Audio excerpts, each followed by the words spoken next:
Hello সবাইকে, আজ বানাবো এই অর্গানাইজার বক্সটি জুয়েলারি বিটস রাখার জন্য। প্রথমে ভাবলাম অনলাইন থেকেই অর্ডার করব, তারপরে এই প্লাস্টিক বক্সটার থেকে চোখ পড়লো আর কি ভাবলাম নিজেই বানিয়ে নিই। একটু থিক প্লাস্টিকগুলো হয় না, সেগুলো নিয়েছি, সেগুলো একটা বক্স থেকে কেটেছি। আর নিয়েছি এই B7000 আঠাটি। বক্সের মাপ অনুযায়ী প্লাস্টিকের শিটগুলোকে কেটে 3 সাইডে আঠা লাগিয়ে বসিয়ে দিতে হবে। এগুলো যদি না থাকে তবে কোনো কোনো খাতার ওপরে যে থিক পেপারগুলো থাকে সেগুলো ইউজ করা যেতে পারে, আর এই আঠাটি না থাকলে ফেভিকুইক ইউজ করতে পারো। এই তো 1 টাকাও খরচ না করে তৈরি করে ফেললাম জুয়েলারি বক্স। এতদিনে আমার অনাথভাবে পড়ে থাকা জুয়েলারি বিটসগুলো তাদের ঘর পাবে। নাও এনজয় দ্য স্যাটিসফাইং ASMR।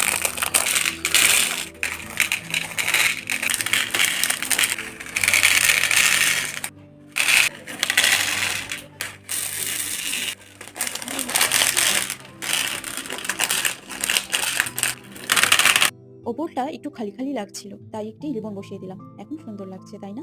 কেমন লাগলো অবশ্যই কিন্তু জানাবে। টাটা।